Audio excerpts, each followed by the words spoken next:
예수님이 오셨습니다. 아멘. 이 성탄절 예수님이 오심을 함께 기뻐하고 축하하고 축복하는 그런 날입니다. 나를 살려주신 예수님, 나를 구원하신 예수님, 내게 영원한 생명을 주신 그 예수님, 그 예수님이 오늘 이 땅에 오셨습니다. 자, 이 땅에 오신 예수님은 하나님이십니다. 믿으십니까? 예수님은 하나님이십니다. 자, 하나님은 어떤 분이십니까? 하나님은 모든 만물을 창조하신 창조주십니다. 전지전능하신 분이십니다. 어디에나 계신 무소부재하신 분이십니다. 우리를 아시고 우리의 앉고 일어섬도 아시는 분이십니다. 영원부터 영원까지 영원하신 분이십니다. 하나님은 스스로 계신 분이십니다. 자, 그 하나님, 예수님은 그 하나님이세요. 자, 다윗은 하나님을 이렇게 찬양했습니다. 이스라엘의 하나님 여호와여, 주는 영원부터 영원까지 송축을 받으시옵소서. 여호와여, 위대하심과 권능과 영광과 승리와 위엄이 다 주께 속하였사오니 천지에 있는 것이 다 주의 것이로소이다. 여호와여, 주권도 주께 속하였습니다. 주는 높으사 만물의 머리이심입니다. 부와 귀가 주께로 말미암고 또 주는 만물의 주제가 되십니다. 그 손에 권세와 능력이 있습니다. 모든 사람을 크게 하심과 강하게 하심이 주의 손에 있나이다. 그렇게 하나님을 찬양했습니다. 여러분, 욥 아시죠? 욥은 이렇게 찬양했습니다. 내가 모태에서 알몸으로 나왔사온즉 또한 알몸이 그리로 돌아갈지어다. 주신 이도 여호와시요 거두신 이도 여호와십니다 하면서 하나님이 모든 것을 주시기도 하고 거두시기도 하십니다. 그런 고백을 했습니다. 시편 여기저기에서 하나님을 찬양하고 높이고 있습니다. 영원부터 영원까지 계신 하나님이시다. 천지에 충만하신 하나님이시다 라고 그렇게 노래하고 있습니다. 자, 예수님은 당신이 하나님이시다라는 것을 여러 차례 말씀을 하셨습니다. 빌립이란 제자가 예수님께 묻습니다. 예수님, 하나님 아버지를 우리에게 보여주십시오. 그러면 족하겠습니다 라고 예수님께 물을 때 예수님께서 뭐라고 말씀하셨습니까? 빌립아, 이렇게 네가 오래 나와 함께 있었는데 네가 나를 믿지 못하느냐, 나를 알지 못하느냐. 나를 본 자는 아버지를 보았느니라. 나를 본 자는 아버지를 보았느니라 하면서 당신이 하나님이신 것을 말씀하셨습니다. 나와 아버지는 하나이다 라고 말씀하셨습니다. 예수님이 수가성으로 갔을 때 수가성에서 한 여인을 만나게 됩니다. 그 여인이 말합니다. 메시아, 곧 그리스도, 그 그리스도가 오실 텐데 그 오실 일을 당신은 아십니까? 라고 예수님께 물을 때 예수님이 뭐라고 하셨습니까? 내가 그로다. 내가 바로 메시아고 내가 바로 그리스도다 라고 예수님께서는 말씀하셨습니다. 자, 예수님이 하나님이시라는 증거는요 또 많이 있습니다. 직접 말씀하셨고 또한 병자들을 고치셨습니다. 그러면서 특별히 작은 소자여 내 죄사함을 받았느니라 하면서 그 죄사함을 선포하셨습니다. 하나님만이 하실 수 있는 죄사함을 예수님이 선포하신 것을 보면서 예수님은 하나님이시다 라는 것을 분명히 확인할 수가 있습니다. 또 예수님은 죽은 나사로를 살리셨습니다. 나사로야 나와라 라고 부르시고 죽은 나사로는 다시 일어나서 무덤 밖으로 걸어 나왔습니다. 죽은 사람을 살릴 수 있는 분은 오직 하나님밖에 없는데 예수님은 친히 그 나사로를 부르시고 나사로야 일어나 나오라 라고 말씀하셨습니다. 자, 한마디로 예수님은 하나님이십니다. 예수님은 하나님이십니다. 얼마나 놀라운 사실입니까? 자, 이 하나님이신 예수님께서 이 땅에 오셨다는 것이 얼마나 놀라운 일 아닌가요? 하나님이신 예수님이 전지전능하시고 어디에나 계시고 영원부터 영원까지 영원하신 하나님께서 스스로 계신 하나님께서 모든 것을 다 하실 수 있는 하나님께서 초라한 사람의 모습으로 이 땅에 오셨다는 것이 놀랍지 않나요? 오늘 본문에서는 말씀합니다. 그는 근본 하나님의 본체시나 하나님과 동등됨을 취할 것으로 여기지 아니하시고 오히려 자기를 비워 종의 형체를 가지사 사람들과 같이 되셨고 사람의 모양으로 나타나사 자기를 낮추시고 죽기까지 복종하셨으니 곧 십자가에 죽으심이라. 자, 하나님이신 예수님은 자기를 비웠고 낮추셨고 종이 되셨고 복종하셨고 결국은 죽으셨습니다. 하나님이신 예수님이 이 땅에 오셨다는 것은 수직 급강한 거예요. 자기 비하, 철저한 자기 비하입니다. 마치 사람이 구더기가 되는 개미가 되는 그것과도 비교할 수 없는 자기 비하입니다. 여러분 생각해 보세요. 여러분이 구더기 됐다. 여러분이 개미가 됐다. 그런데 억울하게도 아무 잘못도 없는데 내가 누군가의 발에 밟혀서 죽어야 된다. 여러분 상상하실 수 있나요? 그게 납득이 되는 말입니까? 받아들일 수 있는 겁니까? 하나님이신 예수님께서 이 땅에 사람으로 오셨다는 것은 그것보다 더 그거는 비교할 수 없는 철저한 자기 자신을 낮춘 것이고 자기 자신을 비하하신 것입니다. 자, 그런데 오늘 본문에서는 예수님이 이렇게 말도 안 되는 일을 하셨는데 성경에서는 말씀하기를 우리에게 그 예수 그리스도의 마음을 품으라. 예수의 마음을 품으라 라고 말씀하십니다. 예수의 마음을 품으라. 저는 오늘 이 말씀을 묵상하면서 정말 이 시대가 예수의 마음을 품어야 되는 시대가 아닌가. 예수의 마음을 정말 우리 그리스도인들이 품어야 되지 않나 라는 그런 좀 마음에 참 이런 간절한 그런 격동함이 있었습니다. 치열한 이 무한 경쟁의 시대에 배려와 관용이 사라지는 이 시대에 자기만 알고 이기주의, 개인주의로 치닫고 있는 이 시대에 한번 실패하면 다시 일어나기 어려워지는 이런 시대에 이 마음의 심성보다는 외모 지상주의로 지금 쏠리고 있는 이런 시대에 여러분 얼짱 몸짱 들어보셨죠? 얼짱 몸짱. 얼굴 잘생긴 사람들을 얼짱이라고 하는데 사실 어른 뭡니까? 어른, 이 정신, 영혼을 가리키는 단어가 어리예요. 그래서 얼짱은 사실은 얼굴 잘생긴 사람을 가리켜서는 안 됩니다. 그런데 이 시대가 그냥 외모 지상주의다 보니까 얼짱, 몸짱 이런 말들을 많이 합니다. 이기주의와 자기 중심적인 것이 너무나 팽배한 그런 시대입니다. 지하철을 타면 여러분도 보실 거예요. 열에 한 9명 이상은 휴대폰만 쳐다보고 있어요. 뚫어져라 쳐다보고 있습니다. 게임하고 SNS하고 인터넷 검색하고 누가 무슨 일을 해도 별로 관심이 없어요. 누가 뭘 어떻게 해도 관심이 없어요.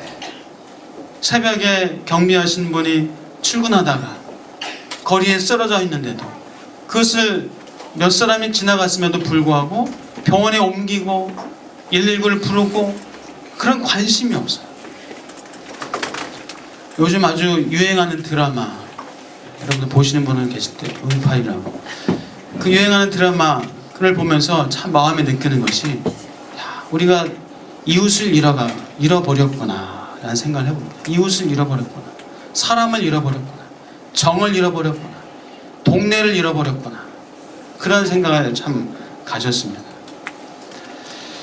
자, 이런 시대에 이렇게 척박하고 메말라가고 자기밖에 모르고 하는 이 시대에 예수의 마음을 품는 것이 과연 무엇일까? 어떻게 하면 우리가 예수 그리스도의 마음을 품는 것일까? 우리 한번 성경 오늘 본문을 다시 한번 읽어보려고 합니다. 우리 5절부터 8절까지 우리 같이 한번 읽어보겠습니다. 5절부터 8절입니다. 어떤 것이 예수의 마음을 품는 것인가? 자, 시작.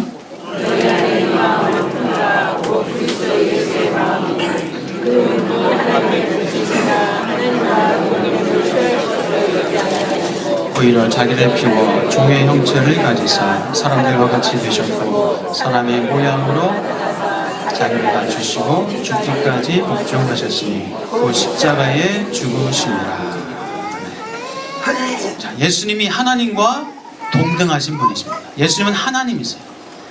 근데 그 예수님이 하나님과 동등됨을 취할 것으로 여기지 아니하시고 자기를 비우어서 종의 형체를 가지사 이 땅에 사람의 모양으로 나타나셨다라고 말씀합니다. 예수님은 하나님이십니다. 하나님과 동등하신 분이, 하나님과 동등함을 그러나 취할 것으로 여기지 아니하시고, 취할 수 있는 권리가 있는데도, 취할 수 있는 자격이 있는데도 그 권리를 주장하지 않으셨습니다. 자, 예수의 마음을 품는 것은 바로 그 권리를, 취할 수 있는 자격을, 그것을 주장하지 않는 것이다 라는 말씀을 드리고 싶습니다. 마땅히 주장하고 요구할 수 있지만, 마땅히 권리를, 내 자격을 요구할 수 있지만, 그러나 그것을 하지 않는 것이다. 자, 예수님은 하나님으로서의 권리를 주장할 수 있었지만, 그러나 오히려 자기를 비워서 종의 형체를 가졌습니다. 권리 주장이 아니라 종이 되셨습니다. 즉 섬김을 먼저 했다라는 것입니다. 우리 삶에 한번 적용해 볼까요? 여러분, 우리 아이들, 자녀들이 부모님한테 학비 달라, 용돈 달라 할 수 있는 자격이 있죠? 학비 달라, 용돈 달라 할 수 있는 권리가 그래도 있지 않나요? 자녀들이 있습니다. 자격도 되고 권리도 있어요. 아침에 늦잠 잤어요. 엄마한테 깨워달라고 했는데 엄마가 깜빡하고 못 깨워줬어요. 엄마한테 막 짜증 부릴 권리가 있어요. 반찬 맛없다고, 이게 반찬이냐고, 왜 옷 안 빨아놨냐고, 요즘 교복이 입죠. 왜 교복 안 빨아놨냐고 라고 말할 수 있는 자격, 권리 있습니다. 내가 원하는 생일 선물 사달라고 했는데 왜 생일 선물 내가 원하는 거 안 사왔어요 아빠 라고 짜증낼 수 있는 권리가 자녀들에게 있을 수 있습니다. 부모도 사람입니다. 자녀로서 권리를 주장하기 전에 은혜를 알고 감사하는 것이 바로 예수의 마음을 품는 것인 줄 믿습니다. 먼저 권리보다는 감사할 수 있는 것, 내가 먼저 주장하는 것보다는 내가 은혜로 여길 수 있는 것. 직원으로서 사장님에게 월급 올려달라고 할 권리가 있을 수 있습니다. 복지와 처우 개선 해달라고 그렇게 요구할 수 있는 그런 자격, 권리 있습니다. 그러나 사장님도 사람입니다. 자, 권리를 주장하기 전에 먼저 일할 수 있게 해준 그 사장님께 감사하고 또 은혜의 마음을 갖는 것이 먼저가 아닌가. 그것이 예수의 마음을 품는 것이 아닌가. 물론 힘들어요. 직장 생활하기 어려워요. 그러나 그 직장이 있기 때문에 내가 월급 받는 겁니다. 내가 일할 수 있는 거예요. 일하고 싶은 사람들이 얼마나 많은지 아십니까? 직장 다니고 싶은 사람들이 참 많아요. 그러나 그렇게 다니지 못하는 사람 참 있어요. 우리 교회 청년은 아니지만은 어떤 청년은 월급 받는 날에 꼭 사장님 감사합니다. 월급 주셔서 감사합니다. 그런 청년이 있대요. 우리 청년이시길 축복합니다. 이 권리보다는, 주장하는 것보다 먼저 감사할 줄 알고 이것을 은혜로 받아들일 줄 아는 것, 그것이 예수의 마음이라고 저는 생각합니다. 아내분들 남편에게 주장하고 할 수 있어요. 남편이 월급 받아온 것, 이것도 월급이라고 받아왔어? 월급이 작다고, 왜 월급이 이렇게 적냐고 그렇게 말할 수 있어요. 있을 수 있습니다. 그러나 먼저 남편에게 자기 애썼어, 수고 많았어, 이 돈 버느라고 얼마나 고생했어, 먼저 감사할 수 있는 우리 아내분들 되시길 축복합니다. 남편분들도 내가 이제 돈 벌어 왔다고, 내가 우리 집 가장이니까, 내가 돈 버니까 난 집에서 쉬고 그냥 신문 보고 나는 그냥 자고 할 수 있는 권리가, 자격이 있습니다. 물론 자격이 있어요. 그러나 그 자격을, 그 권리를 취하지 않고 아내와 동등되게 같이 설거지도 하고 청소도 하고 진공청소기 좀 돌리고 이 걸레질 저도 해봤는데요. 걸레질 힘들어요. 힘이 많이 듭니다. 이 걸레질도 좀 아내와 동등되게 그렇게 해보는 것이 그것이 예수의 마음을 품는 것이 아닌가 생각합니다. 과 권리를 주장하는 것보다 힘들어하고 어려워하고 아파하는 사람과 함께하는 것 그것이 예수의 마음을 품는 것이다 라는 또한 생각을 하게 됩니다. 저는 우리 성도님들이 우리 교회가 지난 추수감사절을 맞이해서도 참 가난하고 어렵고 힘들어하는 그런 사람들 그 사람들 마음에 품고 그 감사헌금을 드리고 하는 것을 보면서 참 마음에 이 감동이 있었습니다. 무려 886만 원 한 890만 원 정도 되는 그 추수감사헌금을 드렸어요. 쌀은 캄보디아에 교회 건축이 먼저입니다. 우리 집보다는 교회 건축이 먼저입니다. 라고 했었던 그 쌀은 집사님 우리가 사랑의 집을 짓겠습니다. 라고 하니까 그 말씀을 들으시고 참 어떤 절기 때보다 더 많은 헌금을 하셔가지고 그렇게 어렵고 힘든 그 쌀은 집사님을 위로하고 격려하고자 하는 여러분들의 마음을 제가 그 헌금을 보면서 참 마음에 감동이 있었습니다. 특별하게 좀 전 더 내겠습니다. 이 캄보디아를 위해서 좀 써주십시오. 라고 하면서 그렇게 참 마음을 다하여서 헌금을 하시는 그런 성도님들 보면서 마음이 참 감동이 있었습니다. 빤냐야라는 그런 캄보디아의 학생을 이제 이 문역 장학금으로 3년 동안 우리가 이 신학생에서 목표자로 키우기로 그렇게 했습니다. 1년에 한 100만 원 듭니다. 3년 동안 한 300만 원 듭니다. 그래서 한 200만 원은 그 장학금, 문역 장학금으로 하고 나머지 100만 원은 또 우리가 일반 재정에서 우리 성도들의 11조로 하겠습니다. 라고 하니까 또 어떤 분이 이 헌금으로 그 빤나야 장학금 해주십시오. 라고 하면서 또 그렇게 참 삶이 그렇게 쉽진 않지만은 넉넉하진 않지만 그렇게 헌금을 드리는 분을 보면서 참 마음에 기쁨과 감동이 있었습니다.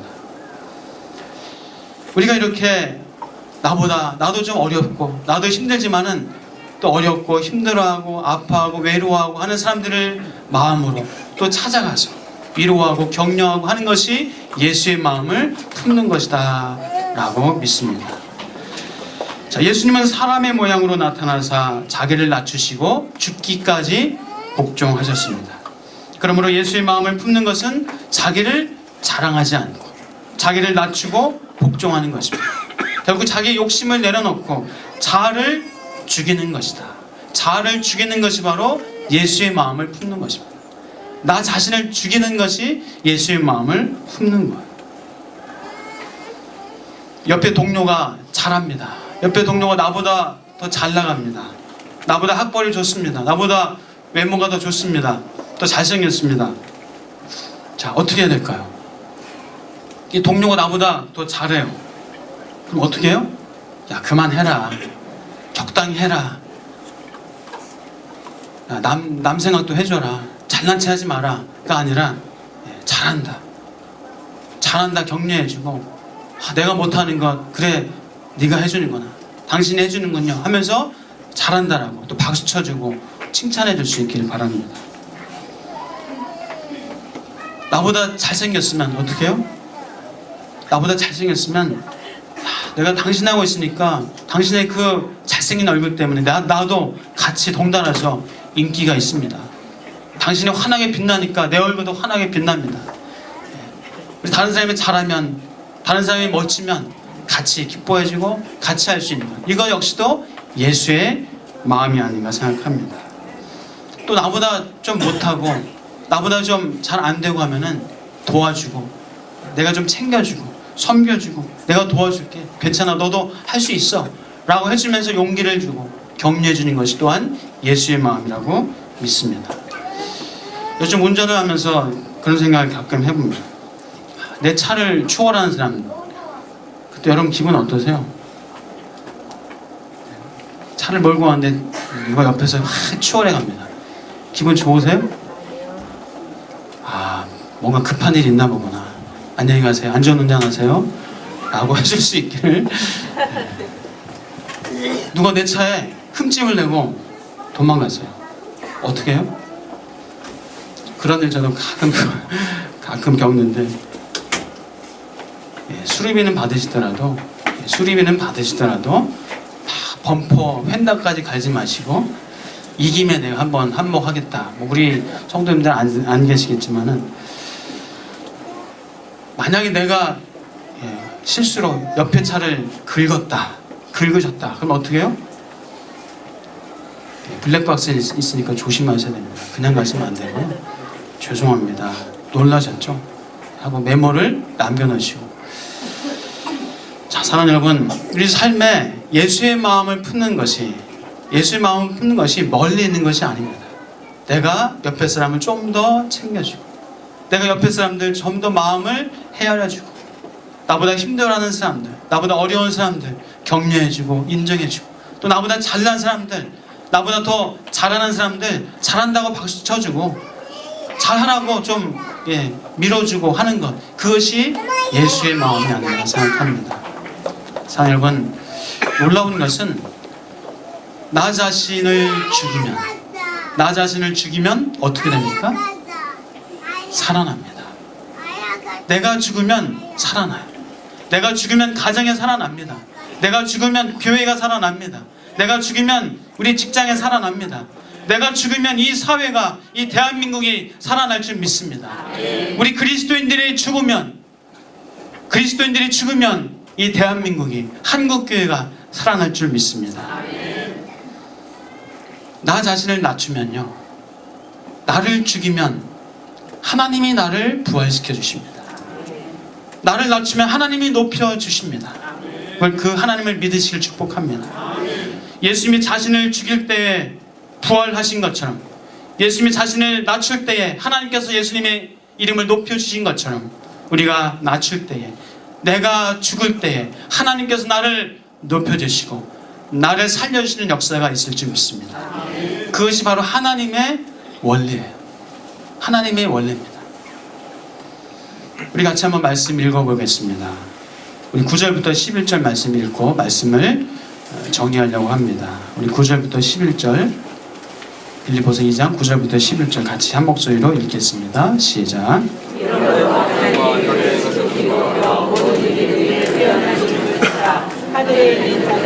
땅에 있는 자들과 땅 아래에 있는 자들로 모든 무릎을 예수 이름에 꿇게 하시고, 모든 입으로 예수 그리스도를 주라 시인하여 하나님 아버지께 영광을 돌리게 하셨느니라. 하나님이 그를 지극히 높여 모든 이름 위에 뛰어난 이름을 주사 하늘에 있는 자들과 땅에 있는 자들과 땅 아래에 있는 자들로 모든 무릎을 예수 이름에 꿇게 하셨습니다. 죽으니까, 십자가에 당신의 생명을 내놓으니까 그렇게 놀라운 영광을, 부활을 받습니다. 그러므로 우리 그리스도인은 죽어야 합니다. 성탄절에 웬 죽음? 우리가 죽어야 합니다. 그리스도인은 비워야 되고 낮아져야 되고 종이 되어야 합니다. 복종해야 합니다. 이것이 바로 하나님을 찬양하는 것이고, 이것이 하나님 말씀에 순종하는 것이고, 내가 사는 길이고, 우리 가정에 사는 길이고, 이 사회가, 이 나라가 사는 길인 줄 믿습니다. 내가 죽으면 하나님께서 살려주십니다. 나를 비우고 낮추고 복종하면 하나님께서 높여주십니다. 하나님의 본체시나 하나님과 동등됨을 취할 것으로 여기지 아니하시고 오히려 자기를 비워 종의 형체를 가지사 우리와 같이 되었고, 우리 사람의 모양으로 나타나사 자기를 낮추시고 죽기까지 복종하신 그 예수 그리스도의 마음을 이 성탄절 품을 수 있는 은혜가 있기를 주의 이름으로 축복합니다. 우리도 나를 비우고 나를 낮추고 나를 종의 형체로 나를 죽이는 이 성탄절, 여러분의 인생 되시길 축복합니다. 예수의 마음을 품을 때 하나님께서, 내가 아니라 하나님께서 여러분을 높여주시고 여러분을 영광스럽게 하시는 그 하나님의 역사를 경험하시는 저와 여러분 되시길 주의 이름으로 축복합니다. 기도하겠습니다. 하나님의 본체시나 하나님과 동등됨을 취할 것으로 여기지 아니하시고 오히려 자기를 비워 종의 형체를 가지사 우리와 같이 되셨고 우리 사람의 모양으로 나타나사 자기를 낮추시고 죽기까지 복종하신 그 예수 그리스도의 마음을 내가 품게 하여 주옵소서. 내가 예수의 마음을 품고 내가 낮아지고 비워지고 내가 복종하게 하여 주시옵소서. 내 권리를 주장하기 전에 감사하고 은혜를 알게 하여 주옵소서. 내가 죽을 때에 내 가정에 살아나고 내가 죽을 때에 직장에 살아나고 내가 죽을 때에 이 대한민국 이 사회가 살아날 줄 믿습니다. 하나님, 오늘도 죽겠습니다. 내일도 죽겠습니다. 날마다 죽겠습니다. 하나님, 나의 죽음을 통하여서 하나님의 영광이 나타나게 하여 주옵소서. 예수 그리스도의 이름으로 간절히 기도옵나이다.